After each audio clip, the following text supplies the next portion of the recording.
With Chainsaw Man chapter 202, things take a turn for the darker once again, which at this point you're probably asking what part of Chainsaw Man isn't getting darker, but each time you think you got the story figured out, Fujimoto just does something even more twisted than what happened in the last chapter that makes you feel like Jesse from Breaking Bad screaming, he can't keep getting away with this because Fake Chainsaw Man saw Yoru being underhanded and he said, hold on a second, hold my chainsaws because I can get just as dirty as her and even worse. And speaking of getting even worse, there's a couple of different translations that you have for what Yoru tells Denji at the beginning, and one of them's gonna blow your mind. So we open up the chapter where the last one left off. Yoru's looking over at Denji and asking him if he's angry at her for what he did to the woman who Denji tried to save, taking joy in the point that she asks him if he wants to fight her as a result, saying, hey, do you want to come at me? Which if you're Denji, you're probably going, how can this day get any crazier? First, you have Fake Chainsaw Man to deal with, then you have the Falling Devil doing crazy stuff, and now you have Yoru to deal with, who looks like she's even crazier than everyone else that you had to deal with, including all the crazy women you dealt with. However, it should be worth noting that there's another translation that makes Yoru look even crazier, which is when you look at the raw scans, it's a double entendre that's being used here. So if you're familiar with my Naruto videos from the Naruto Explained channel, you've heard me talk about how Naruto's creator Masashi Kishimoto will use dirty kanji that can be translated into purposely intentional sexual phrases. Well, Fujimoto just did it here, and it is purposeful when you look at the structure, and you can see why Viz Media cleaned up the translation the way they did. So one translation is what the official gave us, which is, do you want to come at me? Or you can phrase it, do you want to fight me?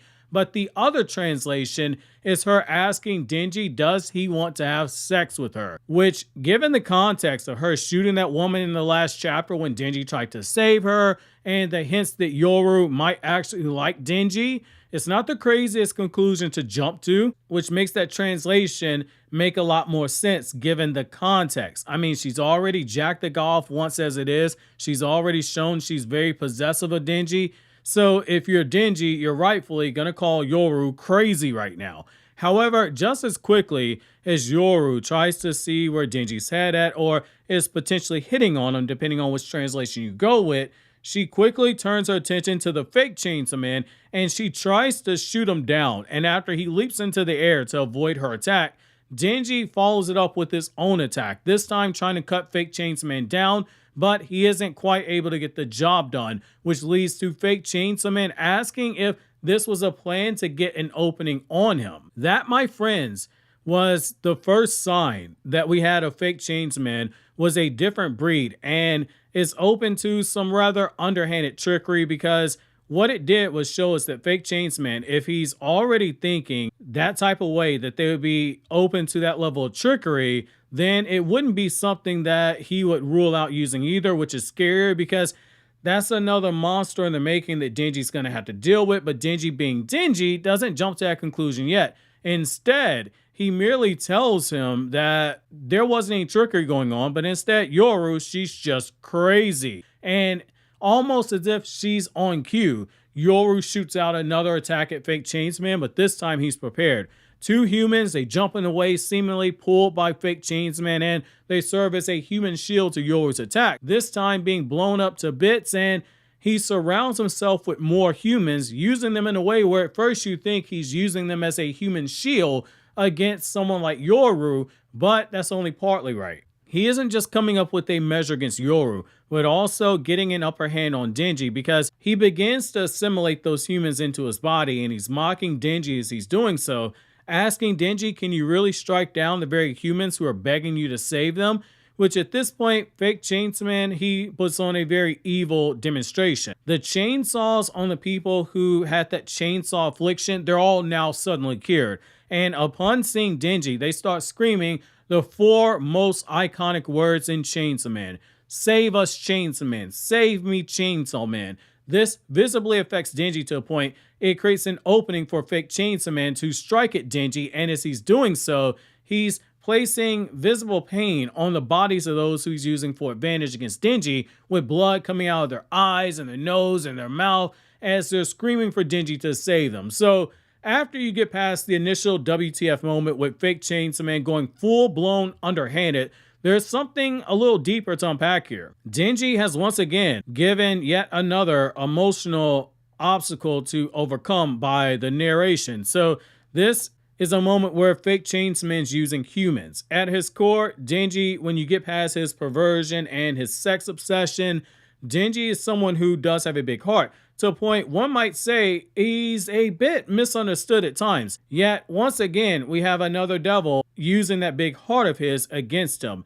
In the battle with the aging devil, it was being told that there would be kids whose lives would be impacted. And then in the aging devil dimension, Denji had to be willing to kill several people stuck in the trees in order to power Pochita up.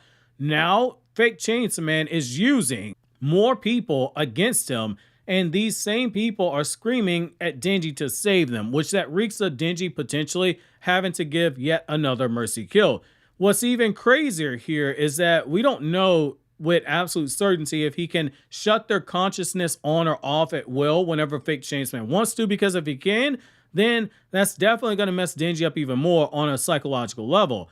This is another example of Fujimoto being a twisted genius with the pen, because he's managed to do what all good writers do: effortlessly pair the combination of a strong internal conflict, so that will be Denji's feelings towards killing innocent people, and the external conflict, which is to force Denji into a position where any choice that he makes, there's going to be people who suffer and die. If he kills them, then it's yet another person that Denji had to kill with his own hands. If he doesn't do anything, you better believe Yoru is going to point that finger at people and start killing them if it means they can take down fake Chainsaw Man, which that's going to create more tension with Denji and Yoru. Either way, there will be dead bodies, and it's a tough decision either way, especially if it's the latter, because it means Denji has to watch yet again as Yoru kills someone right in front of him. Another thing that this does is that it's a very clever callback to what happened in Volume 8 of Chainsaw Man. This is the same situation, innocent people being used against their will. It's a tug of war with Denji. Suffering begets more suffering, forever stuck in that cycle of samsara. But Denji does finally hit a point where he rises above this and reaches enlightenment. That's going to be inevitable. It's going to happen for his character arc. That's why he suffers so much. That remains to be seen when he hits that point, but it's a good measure of his human and devil urges beginning to blur and forcing him to take stock of where he is currently, because with each dilemma, it creates a even blurrier situation where it becomes harder and harder to see where the line was he originally drew. Between that and Yoru telling Denji to come at me, bro, he's in a very tough place. And part of me does wonder if this is what some of you guys have talked about in the comment section over the last year and some change. Yoru, in her own way, she might have fallen for Denji. I was a bit skeptical at first, but now I'm fully on board with it, because it's almost like a bit of escapism here. She can't really handle real love, and she's acting in a scared, protective way to protect herself by doing the one thing that should make her feel hated, which is in line with her character being a bit bratty.